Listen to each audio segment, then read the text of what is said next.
All right, I'm going to go ahead and get us started. Good evening, everyone. My name is Ashley Dustin. I'm a staff member with the William and Mary Alumni Association. I'm excited to welcome you to today's virtual beer testing with George Sistrunk, class of 95, owner of Town Brewing Company, and Brian Quinn, director of brewery operations and head brewer at Town Brewing.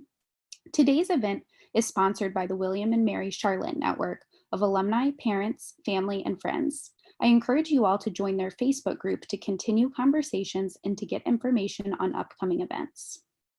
We know that this time has been difficult on so many levels.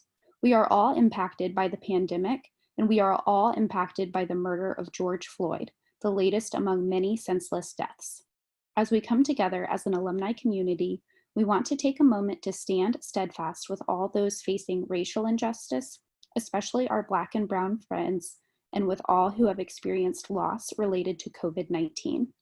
Please join me for a moment of silence as we reflect on these losses and ponder ways we can make a difference going forward.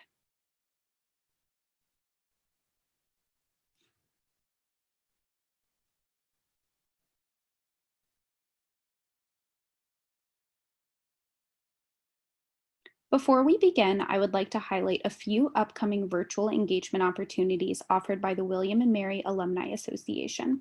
To learn more about these events and to register for them, please visit wmalumni.com. Upcoming events include a webinar on the wonderful world of sports sponsorships next Wednesday, June 10th at 4 p.m.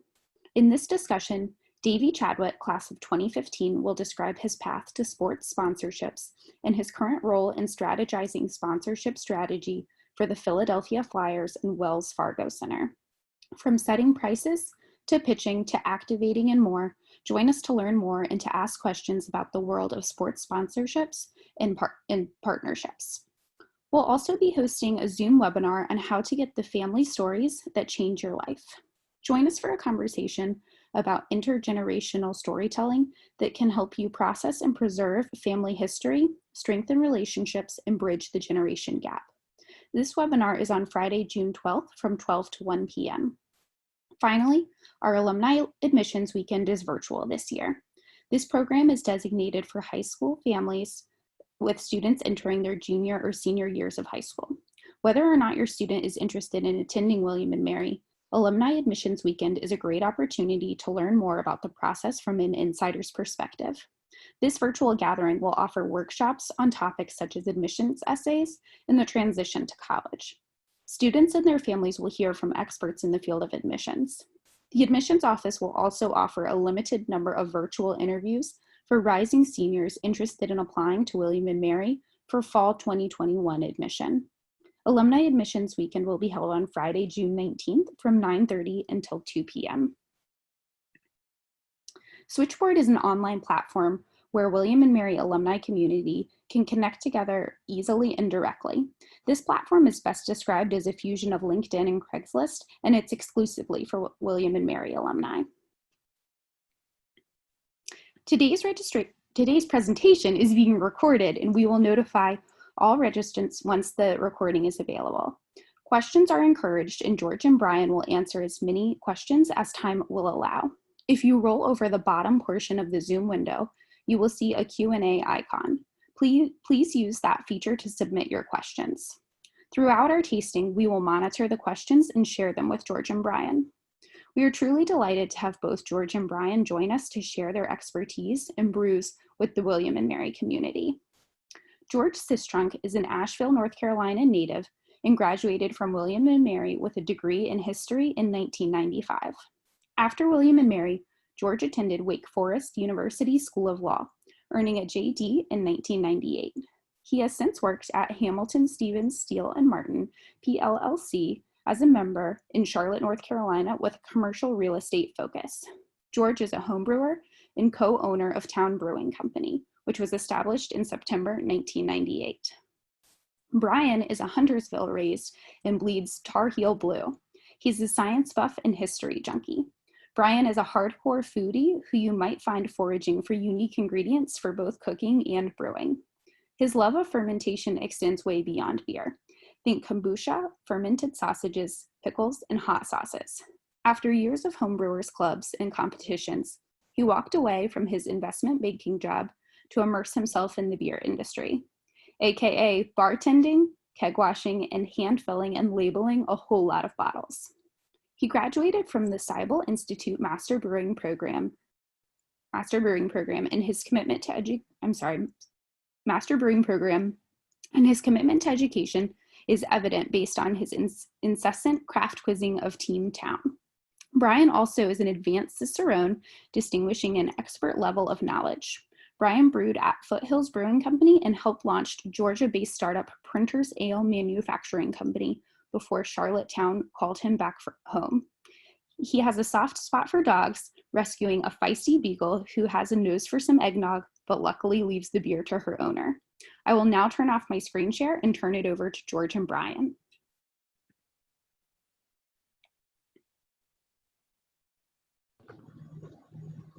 All right, hey everybody. Thanks for joining. We appreciate you coming out. Go Tribe, all that jazz.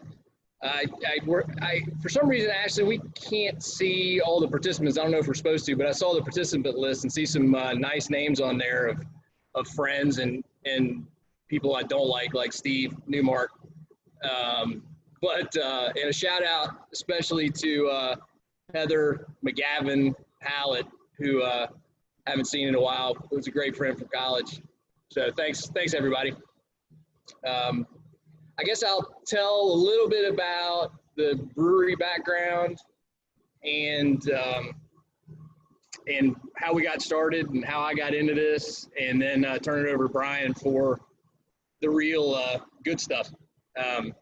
So I am a home brewer, as Ashley mentioned, and then started home brewing together with some friends of mine, 3 other friends of mine, about 10 years ago now. And just for fun.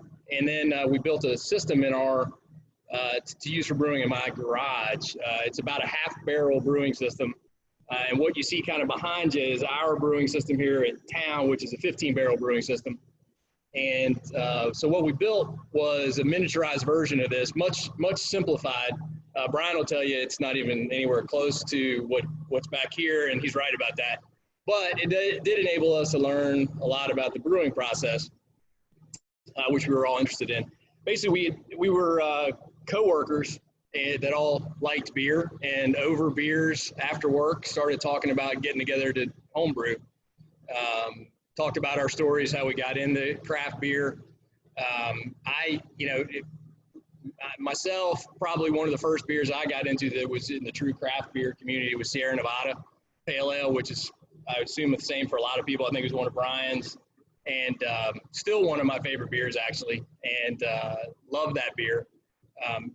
When I was at William & Mary, there weren't a lot of craft beers around to be had. I think we probably considered Newcastle maybe the closest thing to a craft beer at the time. I think maybe College Deli sold pitchers of craft or Newcastle when I was there for a little while, but more often than not, it was Bud Light, Light, Beast, all those good ones, probably like everybody else. But then at some point I got to start drinking craft beer and really got into it. Just really enjoyed trying it everywhere, particularly on trips out west is where I really first got exposed because there were so many craft breweries out there early on. So anyway, but back to the brewery story. We started home brewing together in my garage, made some decent beers, made some good ones, made some awful ones. As I say, anybody that brews knows you're going to make mistakes and you're going to have stuff that turns out pretty badly. Had one episode where hot wort, which is the sugar water you make in the brewing process, spilled all over my foot and burned the crap out of it, which was no fun. And but we learned and had fun doing it, had friends over. It was a real good social time. And, this was when craft beer industry was really starting to boom a little bit or get going. But not in Charlotte yet. Charlotte at that time, I think, had 3 craft breweries, maybe 2, with 1 getting ready to open. And so we started talking about opening up a brewery probably 8 or 9 years ago. And now we didn't open until 2018. So you can see there was a lot of baby steps in that process. Myself and my 3 partners are all lawyers, so we're risk averse. So we spend a lot of time thinking about each and every step and trying to plan and being scared about taking a leap to entrepreneurship. So that took a little time. And then hunted for space, hunted for staff, hunted for a brewer, and kind of got underway. We were lucky enough to find Brian after we actually had a couple other brewers lined up, but their timeline didn't work out for us. And we ended up posting on a brewery forum looking for a brewer, and Brian was ready to make a move back to the Charlotte area, and the timing was just perfect. And we really lucked out because we found somebody that not only kind of shares in our ethos about beer and the brewery and how this place operates, but also just it's a fantastic beer maker. I can remember when we talked to some people in the industry and told them who our brewer was going to be, everybody, to a person, everybody said, wow, great job. That guy's going to be fantastic. And it's really lucked out. We've only been open, I guess it's a little over a year and a half now. And Brian's beers have won a number of medals, including a gold medal at the Great American Beer Festival, which other than the World Beer Cup is the single biggest accolade you can get in the beer industry. And so we've really lucked out. And so that's probably enough about here. We've got a tap room. We have a brewery operation here. We distribute outside of the brewery tap room. We have a wholesaler that distributes for us. Some cans of you all are drinking this evening, mostly draft, but we do canning runs periodically. And we're now back open. We opened last week after being shut down for 2.5 months, a little bit give or take.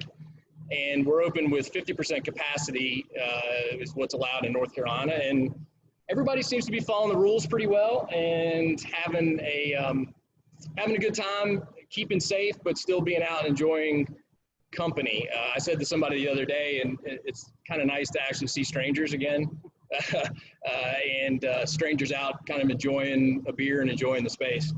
So there'll be a time for questions and answers. If anybody has questions about the background of the brewery, my background, any of that, happy to answer.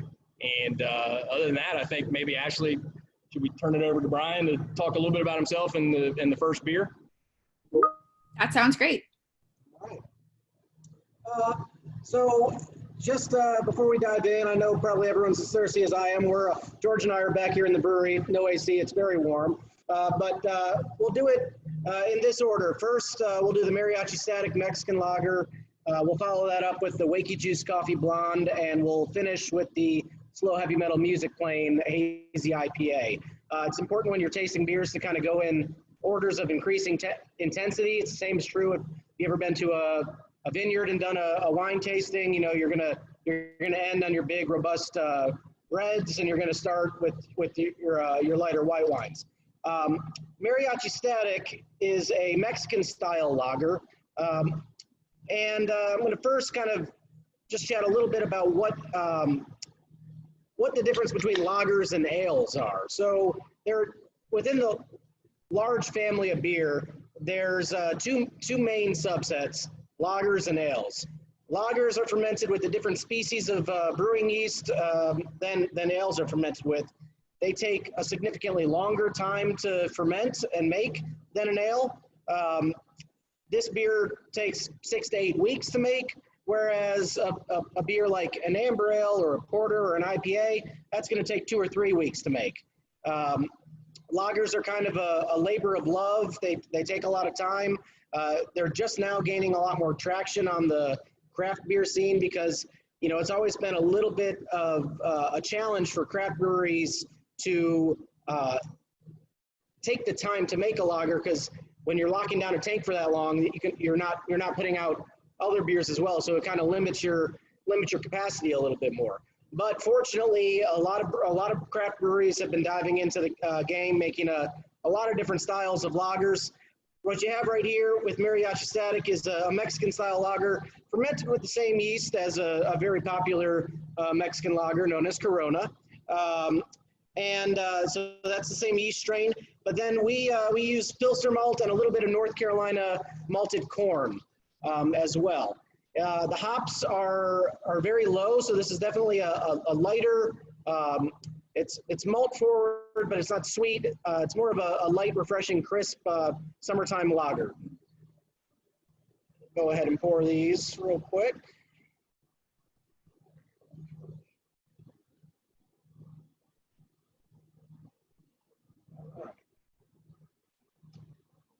So if you'll notice, this beer has a nice straw color, a lot of clarity, nice off-white head.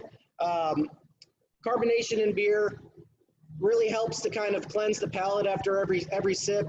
You'll find that this beer in particular has got some nice zippy carbonation that helps just kind of helps with that refreshing character of beer. I don't know if anyone's ever drank a flat soda before, but when it doesn't have bubbles in it, it tastes a lot more cloyingly sweet. Carbonation in beer serves that same effect to kind of balance that out. On this one, I always get the aroma, a little bit of corn pops from the corn malt. It's got a little bit of that kind of corn pop cereal character to it, as well as some notes of like white bread or lightly toasted bread, and just a faint hint of like an herbal character from the hops, with maybe a faint hint of honey from the malt as well. This is just a pretty easy drinking, approachable beer. It's 4.5% alcohol, but yeah, all a mix of German Pilsner malt and local North Carolina grown and malted corn. So nice example of a kind of a craft light lager, which is becoming an increasingly popular style. I'd like to go ahead and open it up if we have any questions at this time regarding this beer style or lagers in general. Yes, remember if you roll your mouse over the bottom of the screen and use that Q&A feature, feel free to send any questions Awesome. about this beer. I do have one question in the meantime. Do you have a rhyme or reason to your naming, or is it up to the brewmaster? That's a good question. No rhyme or reason. Sometimes the names come out of nowhere. Somebody suggested it and people love it. We have a board in the brew house for all the staff to put the names down as they're thinking about them, and Brian will circulate upcoming beer styles in advance so that folks can brainstorm on it. Sometimes we try to be topical. I don't know. It's pretty challenging coming up with beer names when there's 8,000 craft breweries in the U.S. that are all all brewing a lot of similar styles, and there's only so many names out there, so that can be somewhat challenging. There have been a number of times we have come up with names. Well, even when we were trying to name the brewery, that that's already taken. Yep, a lot of that. That's already taken. I don't know if you guys. There was an episode of Family Guy, if you guys ever watched Family Guy, where they did a whole episode with jokes and everyone was, Simpsons already did it. And we felt like that for a while, and you can sometimes feel that way with beer names. This one is from a Warren Zevon. Yeah, this one comes from the first verse in the Warren Zevon song Carmelita. So that's kind of the backstory of this name. Got a question that said, do we discourage the use of limes in this beer? We went through a lot of limes last summer when we rolled this beer out. There's different kind of takes on that. There's a lot of brewers that are going to kind of look down a little bit on that, but we try not to. While we take our craft very seriously, we try not to take people's enjoyment of that beer too seriously. However they see fit. They want a lime, toss a lime on it. If you don't want a lime, it's still a very refreshing beer. We actually did with this beer last summer. It was this beer, I think. We did micheladas. Oh, yeah. You know, which is a Mexican version of a beer, like it with tomato juice and spices. Hot sauce, lime juice, soy sauce, and different And things. so we've messed around a little bit with that stuff. Like Brian said, you know, I think we take the craft seriously, but it's all about people enjoying it and not turning your nose up at people that might want to drink a beer in a certain way. Although I will say I was somewhere this weekend or last weekend, and a woman, before she poured me a beer, asked me if I wanted an ice cube in it. And that one I was a little bothered by, but I let her roll with it. Looks like we got another question. How do you decide which beers to can? Yeah. Adam. So that's challenging. We don't have a canning line right now in-house. We're looking into that down the road. So what we do, and what a lot of other craft breweries do, is they will work with a mobile canning line that will roll their canning line into the brewery, hook up to one of our tanks, and can down certain beers. We've got a handful of core beers that we always have out and always have available on draft, and we'll likely move into cans with those once we get a canning line in-house. But as far as what we're doing right now and kind of what weighs into the decision making about what to can and what not to can, we can a couple of beers every 6 weeks, usually more on the one-offs and seasonals, so that it's kind of a constant rotation of different styles and varieties. One, to tail on to that, one thing we're anticipating as a part of how consumer preferences has changed with COVID-19 is that packaged product, cans and bottles, may be even more popular than usual, because folks that might otherwise want to come out to a tap room would rather either stop by the tap room and pick up a quick pack of cans or get them from the grocery store or a bottle shop. And so we're kind of eyeing ramping up our packaging operation to have more cans available more regularly. Awesome. We can move to the next beer. And then if anyone has, you know what? Actually, a few more questions just came in. Yeah, I got a few more. Hold on for one more second. Does the beer stay more carbonated after it's poured from the tap? I like this cold and carbonated. So whenever you're pouring beer, whether it's out of a can, a bottle, or out of the tap, you are going to lose a little bit of carbonation as the beer hits the glass. Whereas the beer is just kind of exposed to atmosphere, carbonation is going to be released. Carbonation is important because it really, in addition to kind of balancing out some of the sweetness from the beer, it also really intensifies the aromas of the beer. So that can be great if the beer's good. That can be really bad if the beer's not so good. But regardless of whether it's coming off a tap or out of a can or bottle, you should be able to achieve essentially the same level of carbonation, assuming that the draft system that they're pouring off of is balanced correctly. Assuming that the beer went into the can or the bottle at the correct and desired level of carbonation as well. There's also glassware that will specifically continue to raise carbonation in the beer, so that it keeps ahead on the beer the whole time you're drinking it. Basically, it's accomplished by etchings on the bottom of the glass, and we don't use that. If there's a few breweries, and we do, and one of in the pint glasses. So you'll see glasses that have a little bit of etching on the bottom. It's called like nucleation sites, which provides a point of contact for CO2 bubbles to kind of break out. And then that CO2, if you ever see a glass when you're out at a bar with bubbles coming straight up from kind of the middle of the bottom, that maintains that head throughout your drinking experience. It kind of keeps that nice foam cap and that aroma present the whole time. We don't have those on these glasses that are snifters, but just because it kind of the size of the bottom is not large enough for the etching. But we've got some Nonic pint glasses that have that, and it makes for a more enjoyable beer drinking experience, in my opinion. Awesome. And I'm going to let you guys read and answer Steve's question. how much trial and error is involved before you settle on the final version, and how much of a detriment and impediment is, George, to the overall process of making a good beer? The latter is Brian keeps me out of the way, so I'm not an impediment at all. But were I to be here, I would be a large impediment. As far as trial and error, it's, there's a lot of breweries that have pilot systems where, you can brew smaller batches and kind of, test out different ingredients, different recipes, different processes.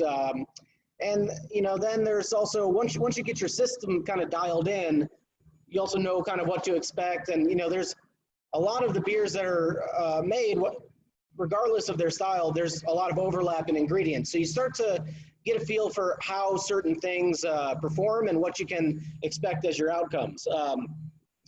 Obviously, maintaining records and notes is extremely important. Being very consistent with your process and your SOPs. You want everything to be something that you can replicate time and time again. When you do want to actively change a beer and move it into a different direction, the best brewers out there will always do that very incrementally, very slowly, to the point where those changes might be almost imperceptible to the general consumer. But over time, batch by batch, by changing one element at a time, you get it closer to your desired target. So rather than, and you can do the same thing if you're cooking something at home. If you didn't like how something turned out, quite often, rather than changing 3 or 4 things and trying it again, just change one thing and try it again, and then change one thing the next time, because then you know that the change that you have made is actually responsible for the new outcome, whether that's better or worse, rather than it just being a guessing game of, oh, well, I changed 3 things. I like this beer better. I don't really know why, or I like this beer, I don't like this beer as much, but I'm not really sure what element that I changed was, resulted in that. So you got to be very systematic about your approach, and just, constant. We do a lot of QA, QC here, not just sensory with taste, but we're monitoring the pH of the beer, the drop in gravity, basically the amount of sugar that's in beer during fermentation. So there's a lot of biology, a lot of chemistry that goes into it, and also a lot of impromptu engineering work, mechanical work, and just a lot of blood, sweat, and tears. Not in the liquid itself, but around the liquid. See if we got any other questions. I think we can probably move on to this second beer if everyone is ready for that. We'll go grab a can real quick. We'll be right back.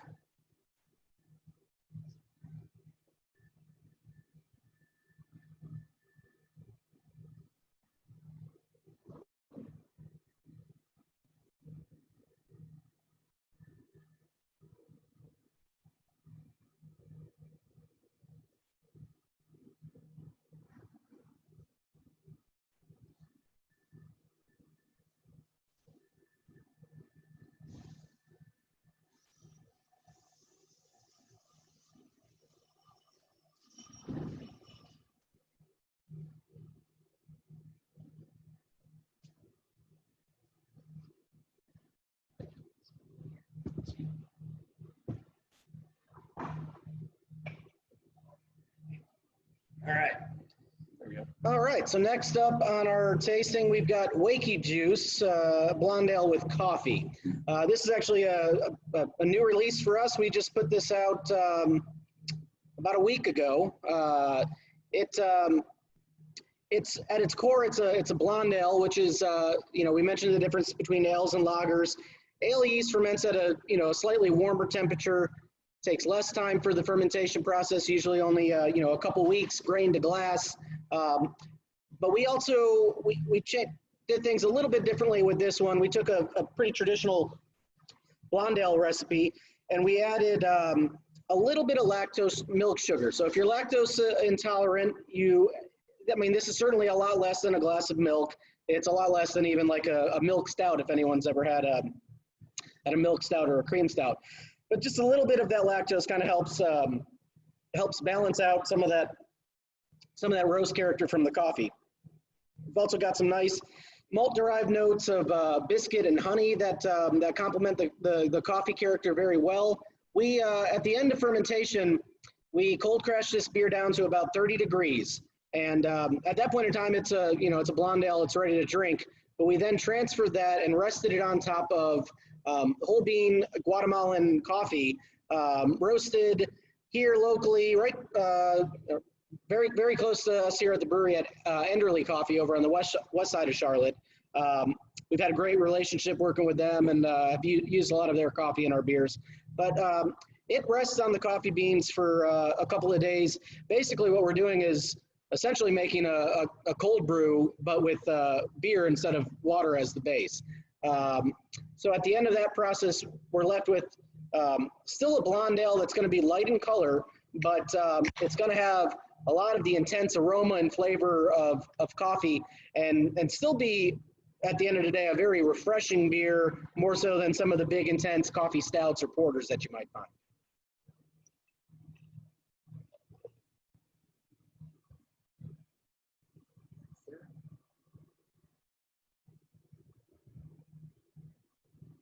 So yeah, not all coffee beers have to be stouts or porters. There's a lot of breweries that are experimenting with coffee in a number of different styles. Yeah, I personally love this because it's got just that big, intense coffee nose, but it's still very drinkable, very approachable. For whatever reason, there's still a lot of people out there that are very intimidated by dark beers. I think this is a good kind of segue into that dark beer realm because at least visually, it looks like something that's light and approachable, which it is. But it does have a lot of the shared flavor characteristics and aroma characteristics that you might find in a porter or a stout due to the infusion of coffee. Yeah, for that reason, you'll see some of you all may have seen their breweries. I don't know if there's anybody in Charlotte, maybe there is, that will do something like a blonde stout, which is kind of the same idea. Visually, it makes you feel like you're drinking a different beer, but it provides that flavor that you would get in a stout or a darker beer. I love personally when beer can just mess with your senses. Whenever you pour a beer first, I mean, the first thing that you're experiencing when you are drinking a beer is what does it look like? And when this goes into the glass, versus the aroma and the smell being so coffee forward, it really tends to trip people out. Just like we've got a dark lager on tap right now that, even though it's very dark, it's nothing like the big heavy stouts and, imperial stouts are really adjunct heavy coffee, chocolate, coconut. People are throwing everything in the world into stouts nowadays. But I always like to have people taste that beer, just blindfolded, and then people that are typically averse to darker beers, and then let them see what they're drinking to kind of just open their mind to this. There's such a crazy amount of just flavor possibilities, so many styles out there. I've always said that if you say you don't like beer, give me some time, and I'm going to find you a style that's gonna change your mind. What about residual caffeine in beer? Yeah, so with this beer, we used 20 pounds of coffee in a 15 barrel batch. So that is a barrel of beer is 31 gallons. So this was, around like 465 gallons of beer with 20 pounds of coffee. So it's got a lot less caffeine than a glass of coffee by a significant amount, but it still retains a lot of that coffee flavor and aroma. See what we got for questions.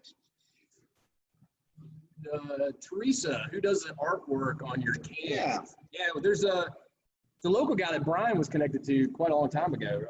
Yeah, we've got a local graphic designer, Subliminal Designs, that helps us put put our ideas into and make them a reality. We've also worked with just some smaller artists on some more of the illustration work that's on the cans as well. And then our graphic designer kind of incorporates those illustrations on the can itself. On this can, we've got Wakey Juice. Obviously, that's a nickname for coffee. and then the siphon pot setup that you can use to brew coffee. The chemical symbols in the background are caffeine and ethanol. So kind of just looks almost like a weird geeky ninth grade chemistry class type of setup.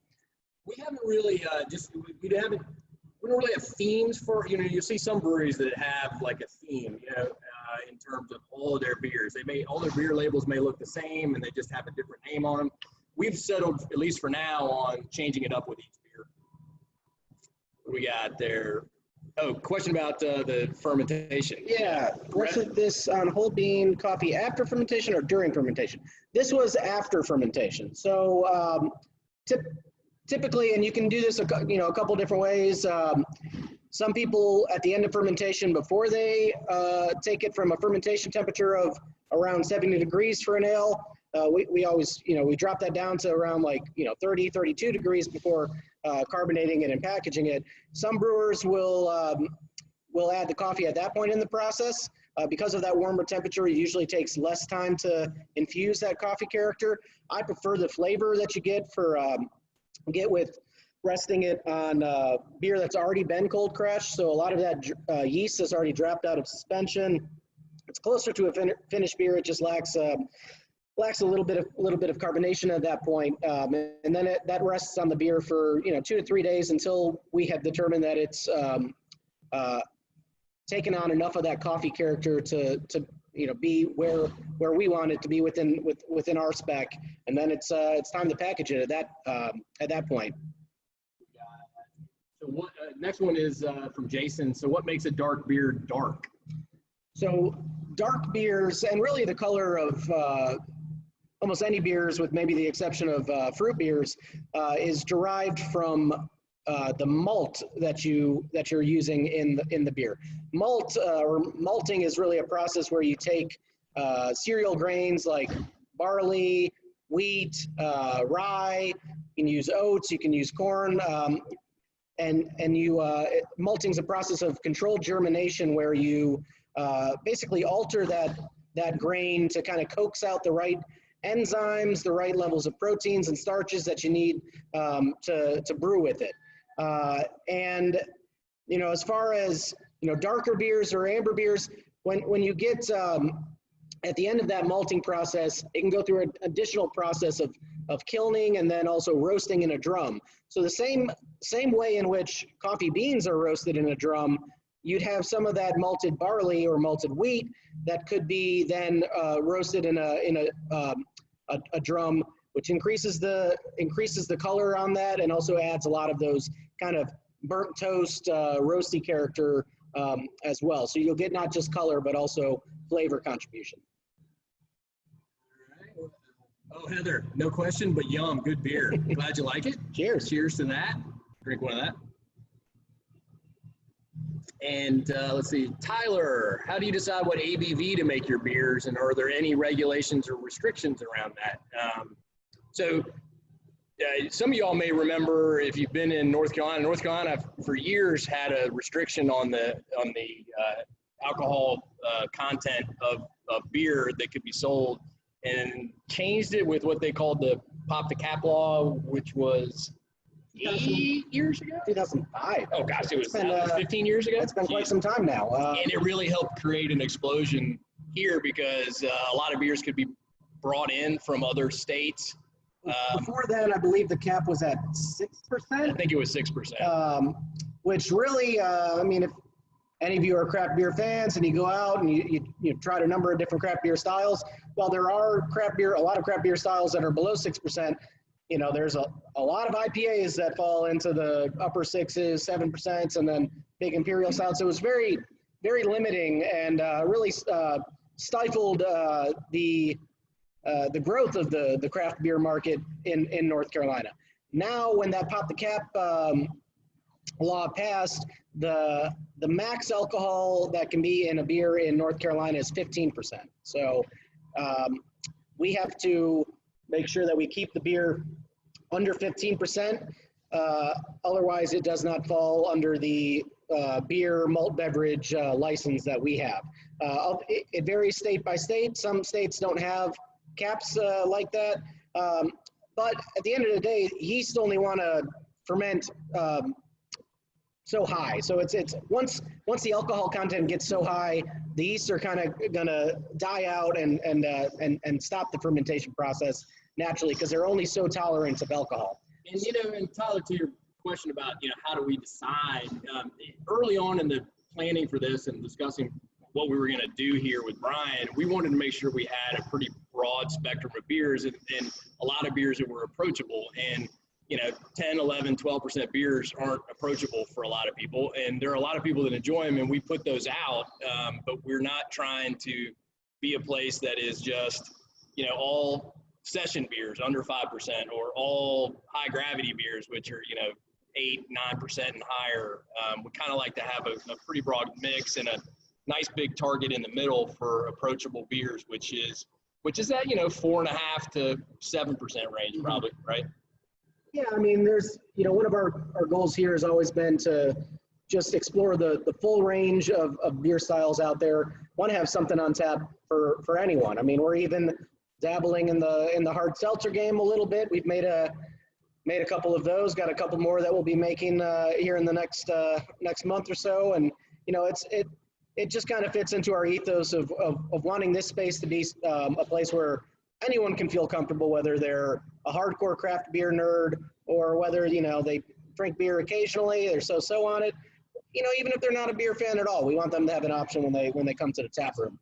But regarding how we control the ABV in our beers, alcohol is it's a product, a natural byproduct of fermentation. So the yeast, which is a unicellular fungus that ferments the sugar that we extract, produces a quantifiable amount of alcohol depending on basically how much sugar we fed it, which is a product of how much malt we add to the beer. So if we want to make a very strong beer, we use more of the malted barley or malted wheat. If we want to make a lower alcohol beer, we'll use less of that malt. All right, let's see.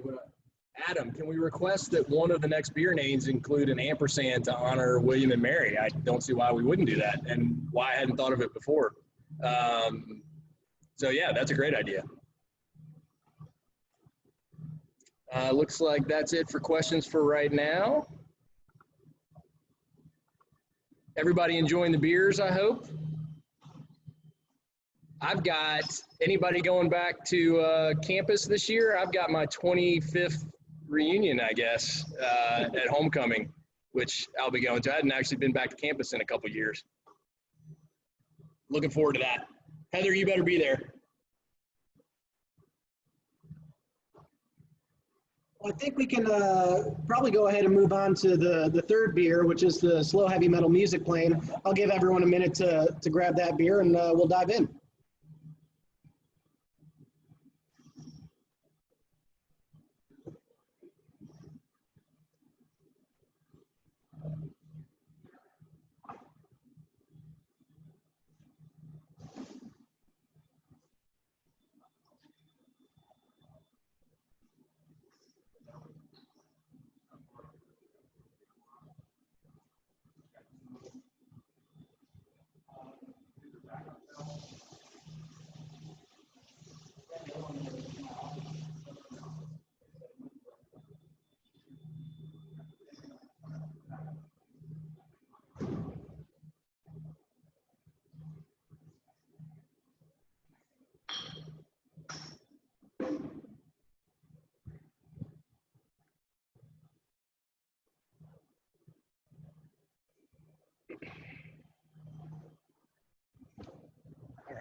All right.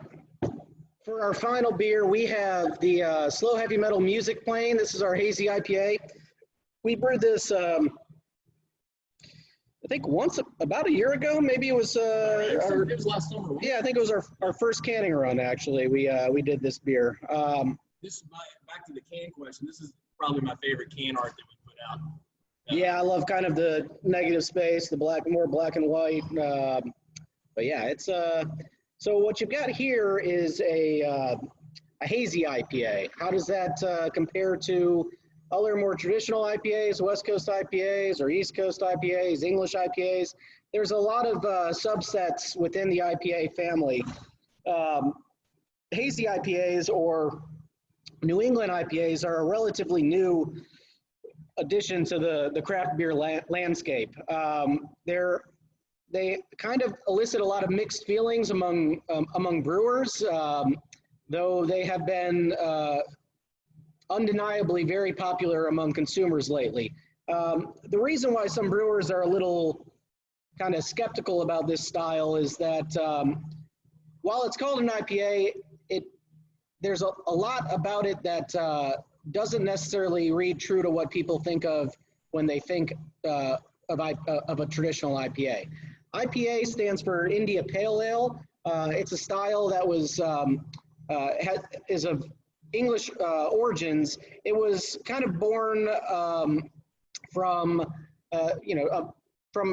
British colonialism and imperialism, where they were transporting beer from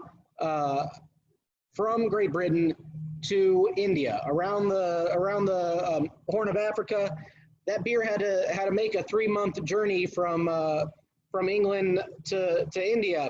And hops do a couple of things for beer. One, they provide bitterness to beer, and that bitterness comes from a compound called isomerized alpha acids. Basically, it's just something that's extracted from the hops when you boil the hops. That compound limits the growth of beer spoiling bacteria, particularly lactobacillus. That's the same bacteria that gives your yogurt some kind of tanginess. It's used in cheese making. It's used in sausage making. If you ever take like probiotic pills, you're gonna find it in there, like the Good Belly drinks. But it's not a harmful bacteria, and it's used actually to make a lot of sour beer. But it's not necessarily appropriate for all styles. If lactobacillus was present in that mariachi static Mexican lager, for example, that would be souring that beer because there's just frankly not a lot of hops in that beer. So hops, and in the long history of making beer, we've been brewing beer for 7,000 years as a human civilization. Hops are a relatively new newcomer in the family of traditional beer ingredients. Hops really only came into vogue about 500 years ago, which, again, is a very long history of making beer. That's a relatively new ingredient, but they took hold mostly due to the fact that they do have that preservative quality, but also just the bitterness helps to balance some of the sweetness that you're getting, because essentially when we're extracting that sugar from malt, if we didn't have hops, if we didn't have a little bit of carbonation, it would just be cloyingly sweet. So hops kind of help strike that balance between sweet and bitter to make for a refreshing beverage. IPAs are among the most heavily hopped styles out there, and hazy IPAs differ from a traditional IPA in that their bitterness is actually significantly lower than, say, a West Coast IPA style, like a Stone IPA, for example. Which, while I have some mixed feelings about the style, I do like that the lower bitterness, but still intense hop aroma and flavor that you get with a hazy IPA has exposed a lot of drinkers that might be otherwise turned off from bitter flavors to the wide world of flavors and aroma from hops. You can get a lot of citrusy notes, tropical notes. I get, in this beer in particular, we use a big blend of hops. We use Huell Melon, Mosaic, Citra, Cryo Citra, Amarillo, Cashmere, and all these hops contribute to different flavor additions to the beer, but the end result of this one is a very tropical, citrusy beer. We mentioned that this was called a New England IPA. It's also often called a hazy IPA. That haze comes from a number of factors, but primarily it comes from the use of flaked oats or flaked wheats. Those are adjuncts that are added to beer that contribute to more of a nice smooth body, but also will add some haze to a beer. If anyone's ever had traditional German Hefeweizen, a German wheat beer. You'll notice some haze in that. And that's from a combination of a lot of wheat malt and also some yeast in suspension as well. The sheer amount of hops that go into this beer also will contribute to some of that haze in the beer as well. But what you should be looking for with the hazy IPA is something that's very bright, aromatic, intentionally citrusy and tropical, but still doesn't have really harsh bitterness. Still very easy drinking. It's it's really, again, I said I've got mixed feelings about the style in general, but it's brought a lot of new people into the world of hop forward beers. It is. It's always, hazy IPAs are always on the top of our best-selling beers, and that's the same with any brewery that makes them. They're very popular for the reasons Brian talked about.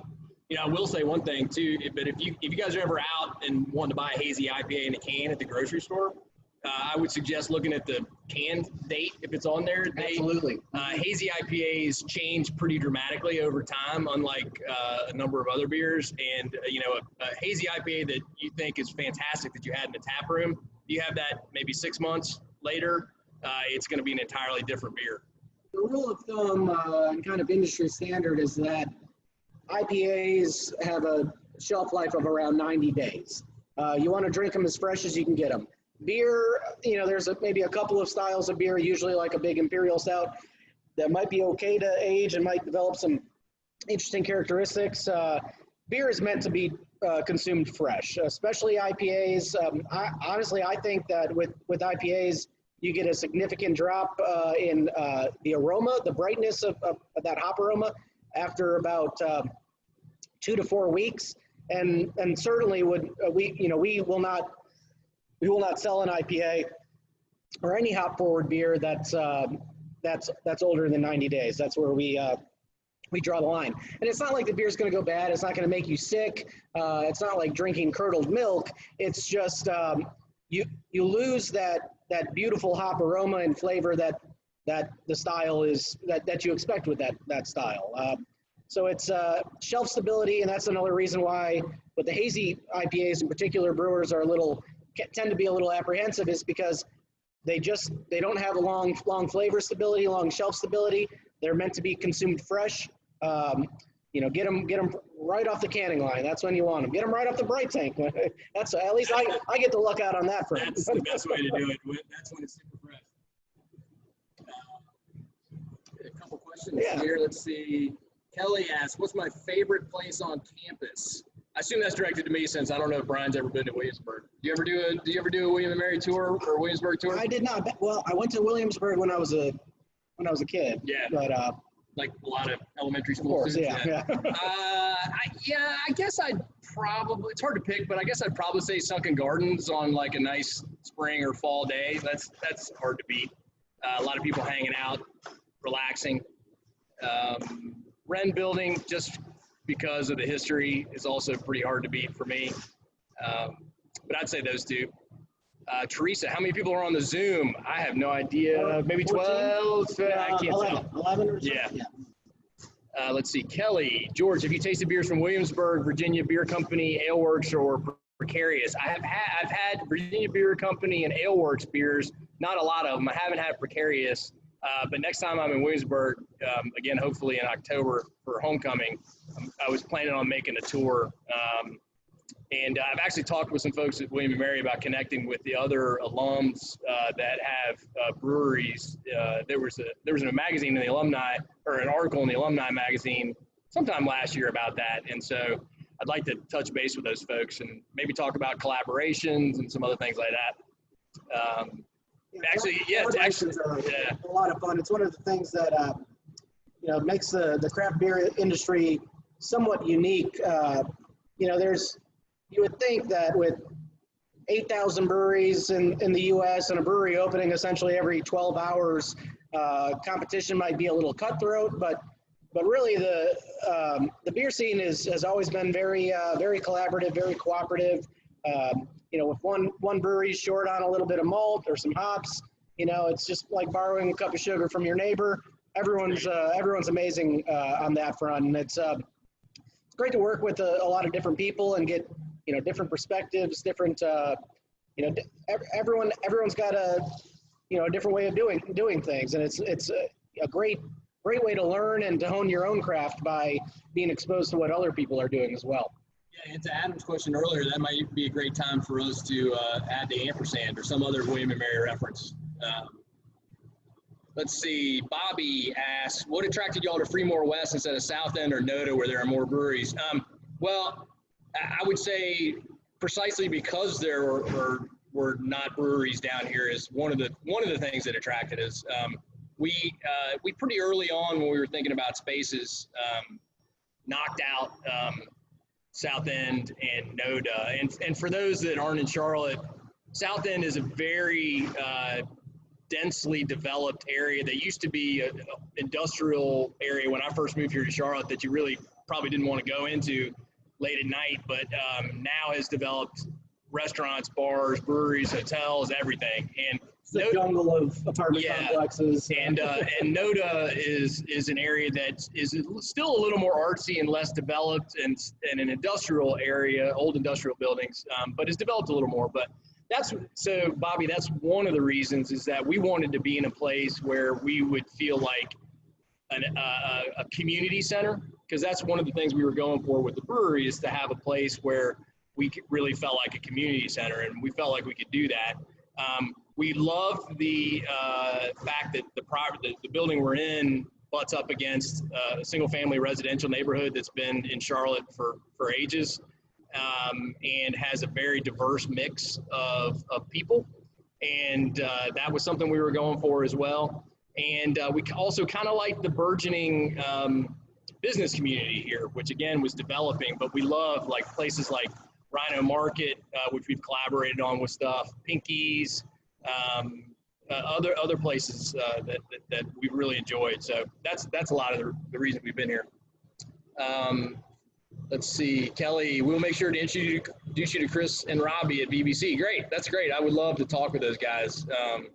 Be good to do. Let's see, Adam, I brewed a golden ale that I dyed green to honor Jimmy Laycock's retirement. I was a football player in the early 2000s. Go Tribe. That's fantastic. I love that kind of stuff. That's great. It's funny on the color thing. Brian was just talking about maybe using some what was it? What's the blue powder? Well, we're making an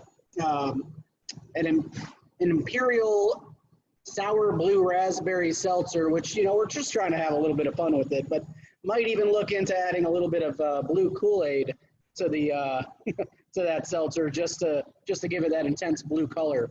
We did do a beer that was brewed with, I think, the weirdest colored beer that we made so far. We brewed a session IPA with butterfly pea flowers, which are it's a blue flower from Southeast Asia, where it's kind of looks similar to hibiscus, but when you make a tea out of it, it's like cobalt blue.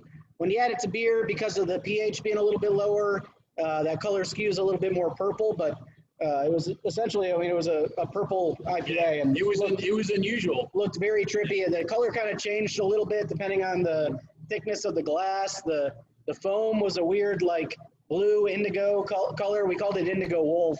Had a lot of fun with that. It's craft brewing is a weird mix of people just experimenting with new ingredients, new techniques.